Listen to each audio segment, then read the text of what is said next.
Should Ayan Mukherjee be the director of Dhoom 4? धूम 4 को अयान मुखर्जी ने डायरेक्ट करना चाहिए या नहीं? वॉर 2 को रिस्पॉन्स को देखते हुए, वॉर 2 को जो फीडबैक मिल रहा है ऑडियंस के तरफ से, वॉर 2 को जो रिव्यूज़ मिल रहा है, उसके बाद क्या अयान मुखर्जी सही चॉइस है एज डायरेक्टर फॉर धूम 4? यही चीज़ हम इस वीडियो में डिस्कस करेंगे। तो वीडियो पूरा देखना, वीडियो एंड तक देखना, वीडियो बहुत ही इन्फॉर्मेटिव होने वाला है। ठीक है, तो सबसे पहले तो हम अयान मुखर्जी के करियर की बात करते हैं। अयान मुखर्जी ने अपने करियर की शुरुआत करी थी धर्मा प्रोडक्शन के साथ, यानी कि करण जौहर की company, with the film wake up seed, जिसमें उनके को एक्टर थे रणबीर कपूर। ठीक है, रणबीर कपूर को उन्होंने डायरेक्ट किया था वेकअप सीड में। ठीक है, wake up seed was a good movie, but box office में ये फिल्म सेमी हिट साबित हुई थी। ठीक है, उसके बाद उन्होंने ये दूसरी मूवी बनाई थी ये जवानी है दीवानी, जो कि सुपर हिट हो गई थी। ठीक है, और फिर उसके बाद उन्होंने तीसरी मूवी जो धर्मा के लिए बनाई थी विथ रणबीर कपूर,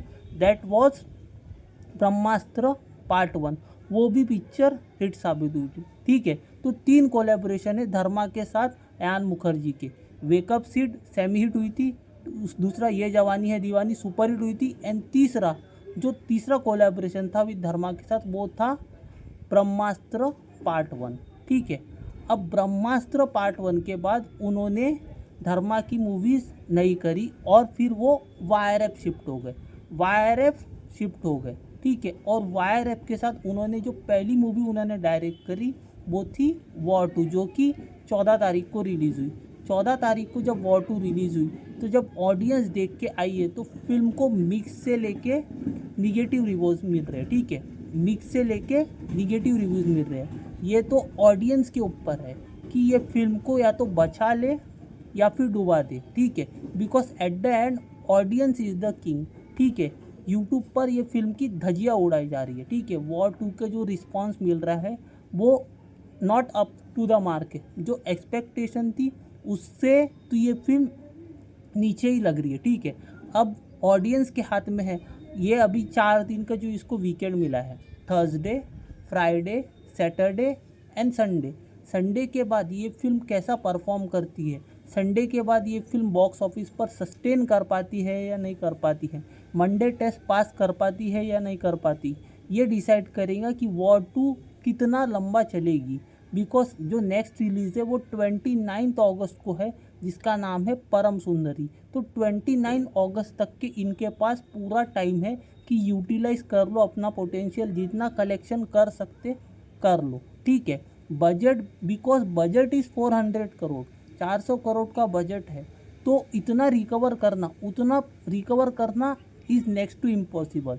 ठीक है, उतना रिकवर नहीं कर सकती वॉर 2। उतना रिकवर करने के लिए बहुत उसको पॉजिटिव वर्ड ऑफ माउथ चाहिए था, लेकिन जो रिव्यूज़ है, जो रिव्यूज़ आए हैं आफ्टर द फर्स्ट शो वो थे मिक्स टू निगेटिव साइड में ज़्यादा है। ठीक है, पॉजिटिव भी है लेकिन निगेटिव साइड में ज़्यादा है। तो निगेटिव और मिक्स का पगला वो जो है, जो बैलेंस है, अगर मैं देखूँ मिक्स से पॉजिटिव और मिक्स से निगेटिव को अगर कंपेयर करूँ तो मिक्स से जो निगेटिव है उसका जो बेस है वो ज़्यादा भारी है। ठीक है, इसीलिए मैं बोला कि संडे के बाद ये फिल्म मंडे टेस्ट में और जो वीक डेज रहेंगे, वीक डेज में कैसा परफॉर्म करेंगी after the holidays got over, Sunday के बाद ये फिल्म कैसा परफॉर्म करेंगी वो डिसाइड करेंगे कि ये सेकेंड वीक में सस्टेन कर पाएंगी या नहीं कर पाएंगी।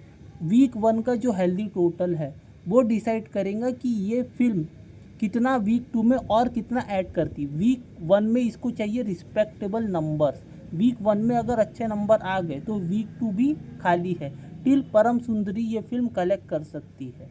अब बात करते हैं, अब आते हैं अपने टॉपिक के ऊपर। ठीक है, अयान मुखर्जी का सिलेक्शन कैसे हुआ, वॉर 2 में अयान मुखर्जी डायरेक्टर होने वाली, इसका सिलेक्शन कैसे हुआ। ठीक है, तो जो आदित्य चोपड़ा है, प्रोड्यूसर आदित्य चोपड़ा है, कहीं तो भी अयान मुखर्जी ने वॉर 2 के पहले, ठीक है, कोई भी एक्शन फिल्म डायरेक्ट नहीं करी थी। ठीक है, कोई भी एक्शन फिल्म डायरेक्ट नहीं करी थी। अगर आप उनकी फिल्मों देखोगे, वेकअप सीट पकड़ो, ये जवानी है दीवानी पकड़ो, या फिर ब्रह्मास्त्र पकड़ो, ब्रह्मास्त्र वॉज द एडवेंचरस फैंटेसी। ठीक है, एडवेंचरस फैंटेसी थी। ठीक है, उनका उसमें विजन दिखा था। ठीक है, वो चीज़ एग्जीक्यूट नहीं हुई थी लेकिन ऑडियंस को कुछ नया देखने को मिला था। ब्रह्मास्त्र में एटलीस्ट अयान मुखर्जी ने कुछ नया ट्राई कर रहे थे, ठीक है। और बात करें ये जवानी है दीवानी एंड वेकअप सीट की, तो that was the romantic musical, ठीक है। वो रोमांटिक म्यूजिकल लव स्टोरीज थी, ठीक है। वो एक्शन फिल्में नहीं थी। तो हो सकता है मोटा मोटा जो ब्रह्मास्त्र से जो विज़न दिखा आदित्य चोपड़ा को अयान मुखर्जी का, वही रीज़न हो सकता है कि वॉर 2 जैसी बड़ी फिल्म अयान मुखर्जी को डायरेक्ट करने मिल गई।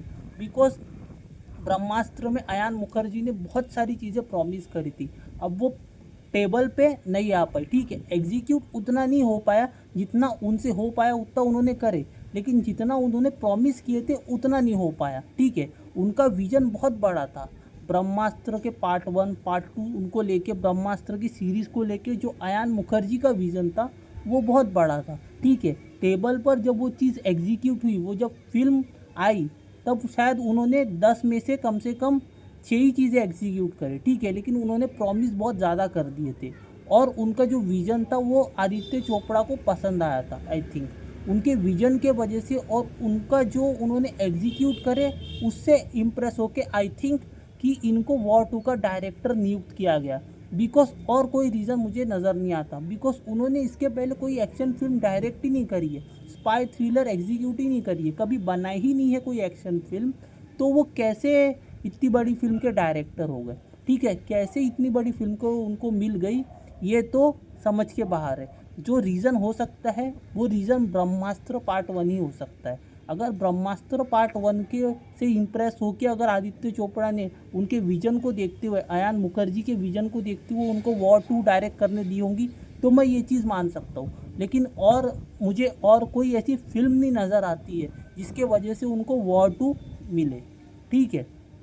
तो वॉर 2 का रिस्पॉन्स में जैसा मैंने कहा कि पॉजिटिव से मिक्स की तरफ, मिक्स से निगेटिव की तरफ ज़्यादा है, मिक्स से पॉजिटिव की तरफ कम है, ठीक है। तो अयान मुखर्जी जो है, अयान मुखर्जी ने, ठीक है, जो ऑडियंस है डिसअपॉइंट हो रही है, ऑडियंस को डिसअपॉइंट किया है वॉर 2 में। क्या उनको धूम 4 डायरेक्ट करनी देनी चाहिए, जो कि उनका अगला असाइनमेंट होने वाला था यश राज फिल्म के साथ, मतलब वायरएफ के साथ। तो the answer is big no, नहीं देना चाहिए, धूम 4 बनानी ही नहीं चाहिए। जिस वीडियो में मैंने धूम 4 को लेके एक वीडियो बनाया था, वायरएफ should not avoid this mistake in Dhoom 4, उसी में मैंने कहा था कि भाई ओरिजिनल स्टारकास्ट होनी चाहिए, ठीक है। Bring back Abhishek Bachchan, bring back Uday Chopra, वो लोग तो होने ही चाहिए। हमको जय दीक्षित को देखना है, हमको उदय को देखना है, ठीक है। तुम रणवीर कपूर को चोर बना दो, लेकिन for as cop we want Jay Dikshit, मतलब कि अभिषेक बच्चन ही, ठीक है। अब उसके लिए जो डायरेक्टर की बात है, अयान मुखर्जी को अपॉर्चुनिटी मिली थी वॉर 2 में, अयान मुखर्जी को जो मौका मिला वॉर 2 में उसका उन्होंने यूटिलाइजेशन नहीं किया है, ठीक है। फिल्म जो उनका पोटेंशियल था, वॉर 2 जहाँ जा सकती थी 400 करोड़ के बजट के साथ, वो वहाँ नहीं गई, ठीक है। आप मानो या ना मत मानो, ठीक है, लेकिन इट इज़ अ फैक्ट कि वॉर 2 से जो एक्सपेक्टेशन थी उस पर ये फिल्म खरी नहीं उतरी है, ठीक है। आप सबके रिव्यूज़ देख लो, सबके फीडबैक देख लो, तो मोटा मोटा यही देखोगे कि जो एक्सपेक्टेशन थी उस पर खरी नहीं उतरी। अब ऑडियंस ने अगर कुछ कमाल कर दिए वो अलग बात है, ऑडियंस ने अगर ये फिल्म चला दी है तो वो अलग केस है, वो उसके लिए उनको वर्ड ऑफ माउथ बहुत तगड़ा चाहिए, ठीक है। अगर ऑडियंस ने ये फिल्म संभाल ली है तो वो बात अलग है। वो चीज़ मैं तो चाहता हूँ कि ऐसा कोई मिरेकल हो जाए, मिरेकल हो जाए और पूरा टेबल ही टर्न हो जाए और ऑडियंस ये फिल्म को उठा दे, ठीक है। भले ही क्रिटिक्स को नहीं पसंद आई, भले ही यूट्यूबर वालों को नहीं पसंद आई, लेकिन धूम 4 सिर्फ बनाने के लिए नहीं बनाना है, ठीक है। धूम 4 में रणवीर कपूर को आप ले रहे हो, अयान मुखर्जी के साथ रणवीर कपूर का ट्रैक रिकॉर्ड अच्छा है, लेकिन हम ट्रैक रिकॉर्ड पे नहीं जा सकते। अगर वॉर 2 ब्लॉकबस्टर बना देते अयान मुखर्जी, तो मैं बोलता कि भाई इनको धूम 4 डायरेक्ट करने को दो, फिर कोई डाउट ही नहीं था। बिकॉज उन्होंने अपने आप को वॉर 2 में प्रूफ कर दिए रहते, जब प्रूफ कर दिए रहते तो आदित्य चोपड़ा उनको हंसी खुशी दे दिए रहते कि भाई लो आप ही डायरेक्ट करो धूम 4 को। लेकिन जब वॉर 2 ही नहीं चल पा रही है तो फिर वो इतनी बड़ी फिल्म धूम 4 अयान मुखर्जी को देना, that is a big risk, ठीक है, बहुत बड़ा रिस्क है। अब वो रिस्क आदित्य चोपड़ा लेंगे या नहीं लेंगे ये उनका कॉल है, लेकिन वॉर 2 तो नहीं चली है। वॉर 2 नहीं चली है, वॉर 2 से जो एक्सपेक्टेशन थी वो डिलीवर नहीं हुई है, इसीलिए अयान मुखर्जी को धूम 4 में एज डायरेक्टर साइन करना is not a wise decision. ये मेरा कॉल है कि उनको डायरेक्ट करने नहीं देनी चाहिए और धूम 4 बननी भी नहीं चाहिए, बिकॉज आपके पास वो स्टोरी होनी चाहिए, वो स्क्रिप्ट होनी चाहिए जो कि कन्विंसिंग लगे, ठीक है, आपको भी और एज ऑडियंस को भी, ठीक है। वो स्क्रिप्ट, वो स्टोरी, वो स्क्रीन प्ले होने चाहिए जो कि कन्विंसिंग हो, जो कि धूम 4 को डिज़र्व करती हो। अगर वो स्टोरी, वो स्क्रीन प्ले और वो स्क्रिप्ट नहीं है तो फिर भूल जाओ भाई। धूम 4 बनाने के लिए कोई मतलब नहीं है, कोई मतलब नहीं है भाई इतनी सीरीज़ ख़राब करें।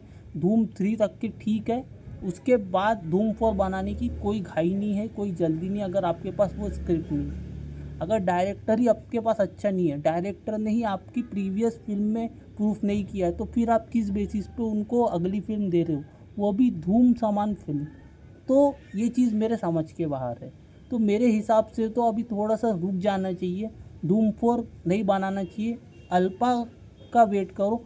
अल्फ़ा की रिलीज़ के बाद थोड़ा सा रीएनालाइज करो कि कौन सी फिल्में बनानी है या कौन सी फिल्में नहीं भी बनानी है।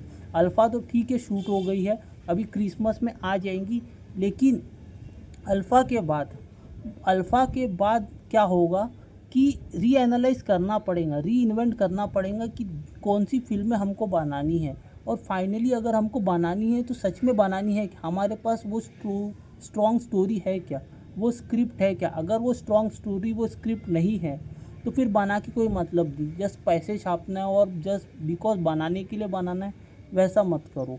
तो अगर मुझसे पूछोगे तो Ayan Mukherjee should not direct Dhoom 4। पहले उनको प्रूफ करने दो ये जॉनर में, जब वो प्रूफ कर दे उसके बाद ये फिल्म अगर वो डायरेक्ट करते हैं तो किसी को कोई प्रॉब्लम नहीं रहेगी। वॉर 2 के बाद अब उनको पता नहीं उनकी अगली फिल्म क्या होने वाली है, ठीक, लेकिन धूम 4 जैसा सब्जेक्ट अगर मुझसे आप आज पूछोगे तो मैं तो ये चीज़ सपोर्ट नहीं करता कि धूम 4 को अयान मुखर्जी डायरेक्ट करना चाहिए। आपकी क्या व्यूज़ है, आपकी क्या ओपिनियन है, मेरे को कमेंट सेक्शन में बताना। ये थे मेरे व्यूज़, ये थे मेरे ओपिनियन। बाकी अपना फीडबैक ज़रूर शेयर करें कमेंट सेक्शन में, एंड प्लीज़ सजेस्ट मी और इंटरेस्टिंग टॉपिक और एक्साइटिंग टॉपिक जिस पर आप वीडियोस देखना चाहते हो, ठीक है। तो इस वीडियो के लिए इतना ही। इंटरेक्ट करो, वीडियोस को लाइक करो, शेयर करो, सब्सक्राइब करो। मिलता हूँ आपसे अगले वीडियो में, तब तक के लिए goodbye, God bless and have a great day all of you. Channel को सब्सक्राइब करते रहे and thank you for all the love and support.